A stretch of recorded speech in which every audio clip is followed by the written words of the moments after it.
কাছে হস্তান্তর করা হোক। এবং এই যে শেখ হাসিনার একটি বিকলাঙ্গ ছেলে আছে জয়, তাকে বাংলাদেশের এই যে বাংলাদেশ ব্যাংকে সে লুট করেছে ডিজিটাল কারচুপির মাধ্যমে, তাকে গ্রেফতার করে FBI এর মাধ্যমে বাংলাদেশের সেনাবাহিনীর কাছে হস্তান্তর করা হোক।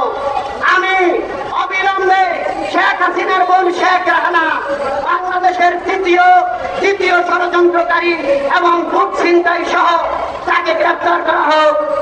DGFI বাংলাদেশের গর্বিত সেনাবাহিনীর যে আসন স্থান, সেই ক্যান্টনমেন্টে আয়নাঘর বানিয়ে সেই হিটলারের জঘন্যতম কাজ করে আমার দেশের সেনাবাহিনী নিরীহ মানুষকে 10 বছর যাবত অন্ধকার প্রকোষ্ঠ রেখে হিটলারকে হার মানিয়েছে। এই শেখ হাসিনা গাদ্দাফিকে হার মানিয়েছে, এই শেখ হাসিনা সাদ্দামকে হার মানিয়েছে, এই শেখ হাসিনা মিশরের সিসিকে হার মানিয়েছে।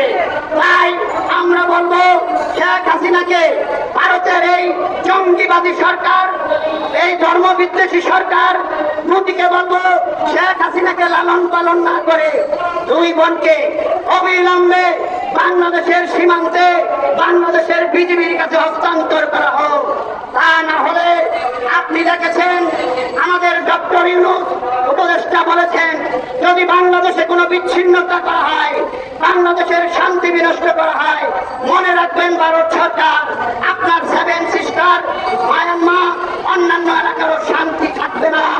তাই আমরা বলতে চাই, এই ছাত্রদের রক্তে, বিএনপির ছাত্র জনতার রক্তে, আলেম ওলামাদের রক্তে, মুক্তিযোদ্ধাদের রক্তে, শত শত কৃষক শ্রমিক মেহনতি মানুষের রক্তে বাংলাদেশের জেলখানাগুলিকে কার মানুষ করেছিল শেখ হাসিনা। তাই বলতে চাই, সারা বাংলাদেশ ঘেরাও করে যে সমস্ত দুর্নীতিবাজ মন্ত্রী এমপি এখনো পলাতক আছে তাদেরকে ধরে এবং তাদেরকে পুলিশের কাছে হস্তান্তর করা হোক। আমরা অবিলম্বে আগামী 6 মাসের ভিতরে এই আন্তর্জাতিক মানবাধিকার ট্রাইব্যুনালে শেখ হাসিনা সহ সকলের বিচার ফাঁসিতে ঝুলিয়ে এই বাংলাদেশের মানুষের রক্তের উৎসর্গ। দেখা হবে পথে, কথা হবে বিজয়ের মিছিলে, বিজয়ের পথে যাত্রা শুরু। জীবন